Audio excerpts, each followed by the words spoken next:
Welcome back दोस्तों। इस video हम लोग समझने की कोशिश करेंगे जो चक्रवाती तूफान है, कौन सा ताउते जो चक्रवाती तूफान है, जो भी न्यूज में भी चल रहे हैं और आप लोग देख रहे हो, इसका प्रभाव भी भारत पर काफी राज्यों में दिख रहे हैं और कुछ राज्यों में अलर्ट भी जारी कर लिया है। तो इसका क्या सिस्टम होता है, ये कहां से बन रहा है, इसको हम लोग मैप के माध्यम से समझेंगे।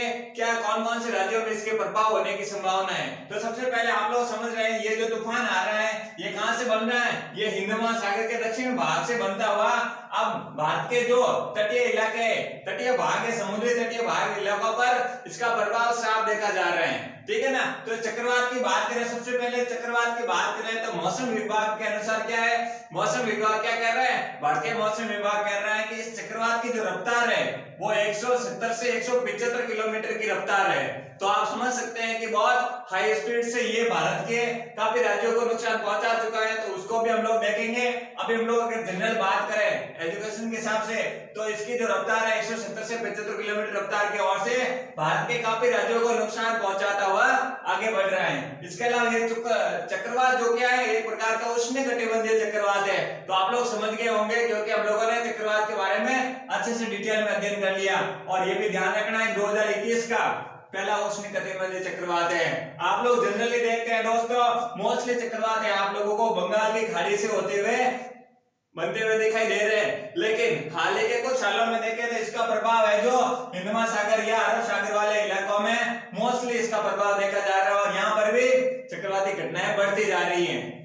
ठीक है ना। चक्रवाती हो, सुनामी हो, ये इलाका वैसे शांत इलाका जाना जाता है। ये जो भाग दिख रहा है आप लोगों का, ये है अरब सागर का और इधर आपको पता है ये है बंगाल की खाड़ी का और ये पूरा क्षेत्र किसका है, हिंद महासागर का। तो हिंद महासागर का इलाका ये हो गया और ये अरब सागर का इलाका हो गया। अब चक्रवात कहां से बन रहा है, चक्रवात यहाँ से बनना स्टार्ट हुआ हिंद महासागर से होते हुए, हिंद महासागर से होते हुए भारत के ये जो तटीय भाग, सबसे पहले कि यहाँ आपको पता है यहाँ केरल आता है, ठीक है ना, ये कर्नाटक वाला इलाका आ जाता है, तमिलनाडु वाला इलाका आ जाता है। तो इन इलाकों में सबसे ज्यादा तबाही करते हुए अब ये तूफान है जो धीरे धीरे किस ओर बढ़ रहे हैं, महाराष्ट्र की ओर बढ़ रहे हैं। आगे जो इलाके हैं महाराष्ट्र हो गया, गुजरात हो गया, ये जो इलाके आप लोग गोवा में भी इसका प्रभाव देखा गया है, ऑलरेडी गोवा में भी इसका प्रभाव देखा गया है। तो आप लोग समझ सकते हैं ये काफी इसकी रफ्तार होने की वजह से जो तटीय इलाके हैं उनको काफी नुकसान पहुंचाया जा रहा है। तो इसलिए जो सरकार के द्वारा, मौसम विभाग के द्वारा एक हाई अलर्ट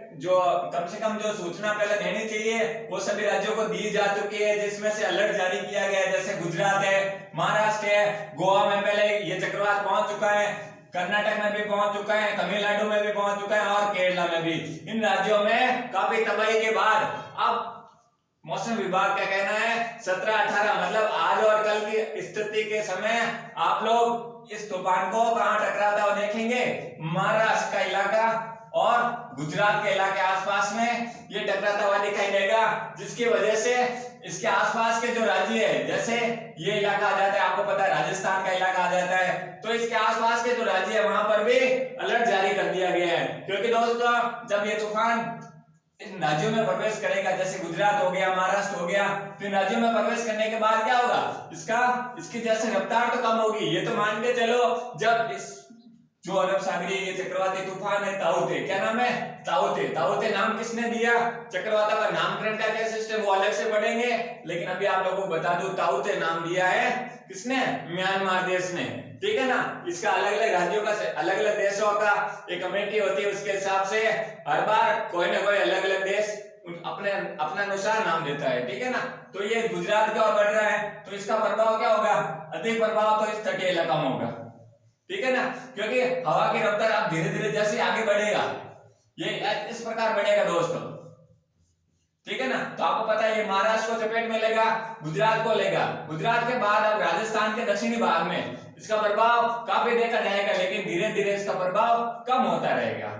तो आप लोगों को सावधानी रखनी है, क्योंकि तूफान तो आएगा लेकिन इसकी रफ्तार जगह के हिसाब से बदलती है। जैसे स्थल खंड में, क्योंकि आप लोगों को पता है तूफान होता है जिनका अपना अपना जोन होता है, जोन में वो स्ट्रांग होते हैं और जैसे स्थल खंड की ओर बढ़ेंगे धीरे धीरे इसकी रफ्तार है जो कम होती जाएगी। मतलब नुकसान तो बचाएंगे लेकिन इनकी रफ्तार है जो स्थल खंडीय भाग से बहते हुए कम हो जाएगी। हम लोगों ने जियोग्राफी वाले चैप्टर में साइक्लोन को अच्छे से समझा, तो आप लोग समझ गए होंगे इसका प्रभाव है जो मुख्यतः अभी गुजरात और महाराष्ट्र में तो देखने को मिलेगा, लेकिन इसके आसपास के इलाकों में भी देखने को मिल सकता है। तो आप लोगों को सावधानी रखनी चाहिए। जो गवर्नमेंट के IMD के जो मौसम विभाग की जो जानकारी है उसके हिसाब से आप लोगों को ध्यान रखना चाहिए। तो इसमें हम लोगों ने समझ लिया दोस्तों, अलग से कभी वीडियो बनेंगे जो नामकरण होता है तूफानों का, जो भी साइक्लोन्स आते हैं, चाहे अरब सागर हो, बंगाल की खाड़ी हो, इसको हम लोग अलग से डिटेल में समझेंगे। तो ठीक है दोस्तों, जानकारी अच्छी लगी हो तो ज्यादा से ज्यादा शेयर करें ताकि सबके पास ये किस प्रकार इसका